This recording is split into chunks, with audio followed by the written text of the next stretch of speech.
Aujourd'hui, on va savoir qui est le plus grand méchant de films d'animation.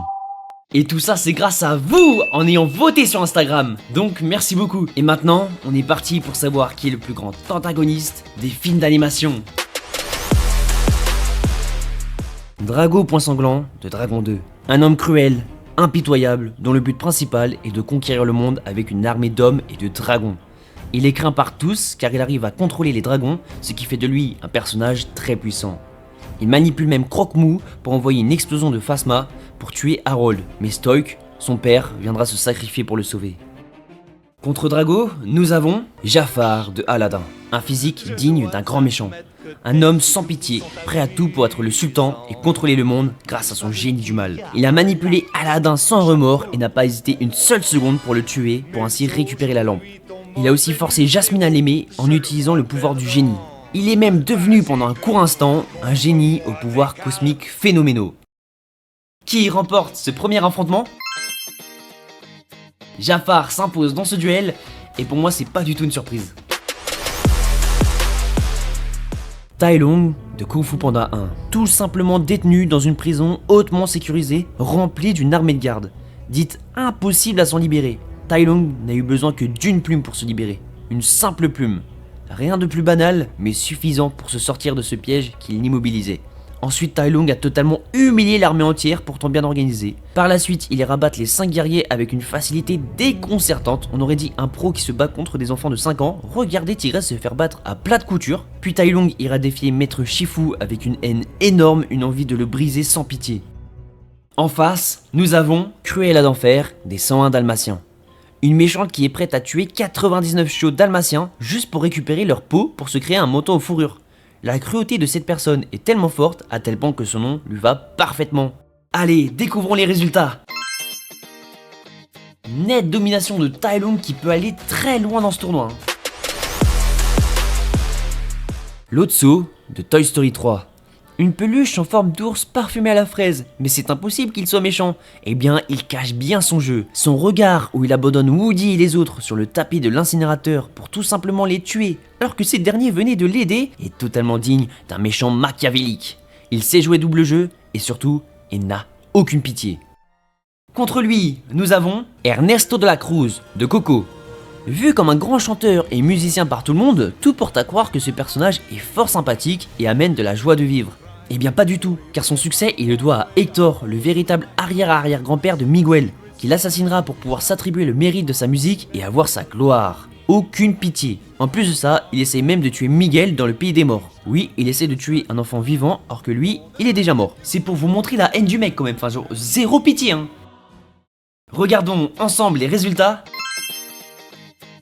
Ah, je pensais que Ernesto de la Cruz allait gagner car il essaie quand même de tuer un enfant, enfin c'est pas rien. Mais je comprends, Lotso avec son regard, c'est pas rien non plus. Shere Khan du livre de la jungle. Shere Khan est mentionné à plusieurs reprises dans le livre de la jungle, mais ce n'est qu'aux 2/3 de l'intrigue qu'il apparaît. Comparé à d'autres méchants cités dans ce tournoi, il n'a pas réalisé de crimes horribles, mais sa notoriété intimide énormément. Il est quand même prêt à dévorer Mowgli et prêt à tuer Baloo. Maintenant, qui se présente face à Shere Khan? Syndrome des Indestructibles. Après avoir proposé à plusieurs reprises ses services auprès de Monsieur Indestructible, mais qu'à chaque fois malheureusement pour lui, il s'est fait poliment remercier, on va le dire comme ça, il a du coup grandi dans la haine qui s'est alimentée petit à petit de tous ses refus de la part de son héros préféré. Une fois adulte, Syndrome a du coup monté un plan avec de grands moyens et une milice et une technologie super avancée. Il a alors éliminé tous les héros possibles sans aucune pitié. Après ça, il a aussi piégé Monsieur Indestructible et capturé par la suite toute la famille. Ensuite, il a pu mettre à exécution son plan en envoyant un robot super développé et super puissant pour attaquer le centre-ville et du coup risquer la vie de milliers de personnes. Juste pour passer pour un héros hein. Un peu frustré le mec. Bon, il va échouer lamentablement, mais c'est tellement un haineux qu'à la fin, il va même capturer Jack Jack, le bébé. Le mec n'a aucune pitié, mais bon, Jack Jack c'est pas un simple bébé hein. Et Syndrome, lui, malheureusement, il avait une cape. Jamais de cape.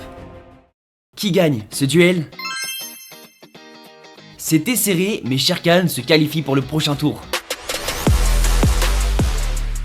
Léon de Monstres et compagnie. Alors on peut mettre aussi Monsieur Waternoose, car les deux sont tout simplement horribles. Bon, Léon, on l'a remarqué depuis le début avec sa jalousie envers Sully. Mais Monsieur Waternoose cache bien son petit jeu en se faisant passer pour le directeur sympathique et compréhensif de l'entreprise.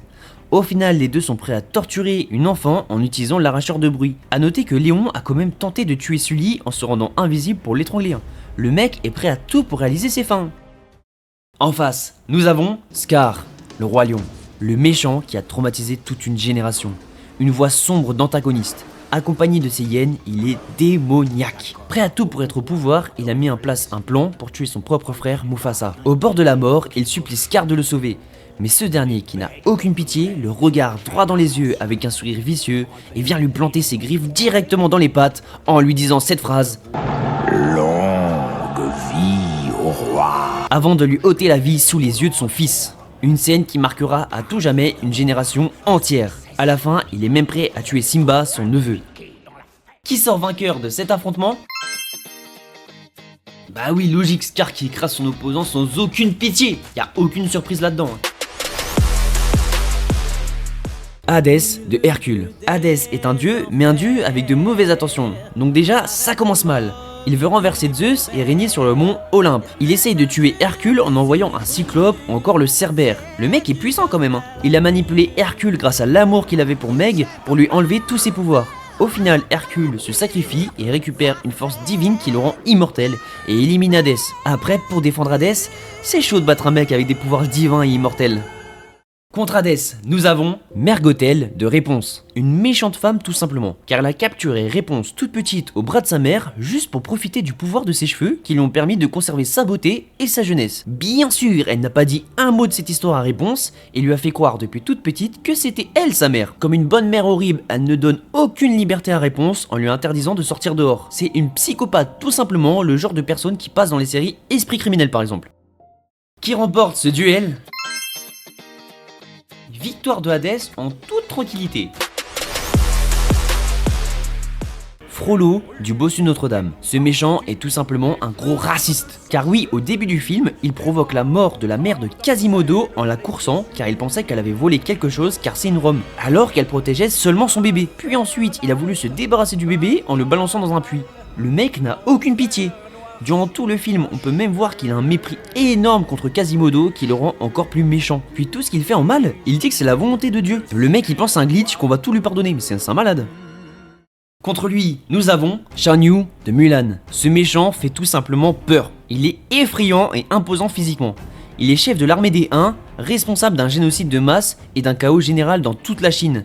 Il est motivé par l'envie de s'emparer du pays, un monstre tout simplement. Qui se qualifie pour le prochain tour?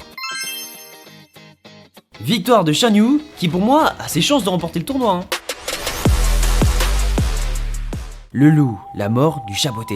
Le chapeauté est un film qui a extrêmement bien marché, avec un style nouveau, un héros apprécié, mais surtout un méchant tellement charismatique. Il arrive en une fraction de seconde avec une froideur glaçante, un sentiment dérangeant, et surtout un sifflement strident qui paralyse ton âme. Il vient tout simplement chercher la dernière vie du chapeauté. Il se bat contre lui, le fait même saigner, ce qui est rare pour un film d'animation.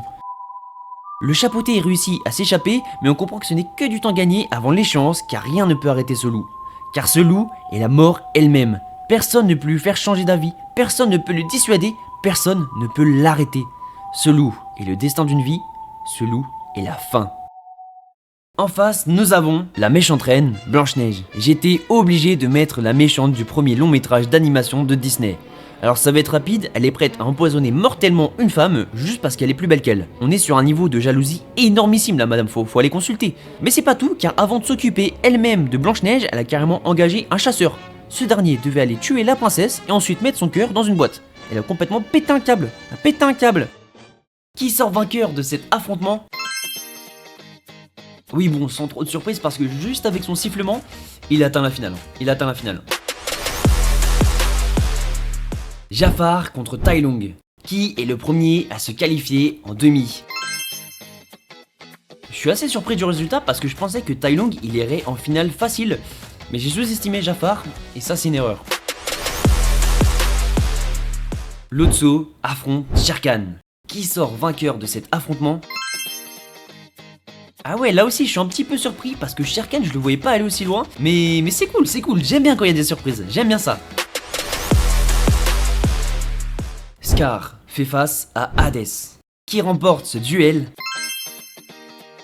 Là par contre je ne suis pas du tout surpris. Non mais sérieusement, qui va réussir à battre Scar? Pour moi Scar c'est le méchant.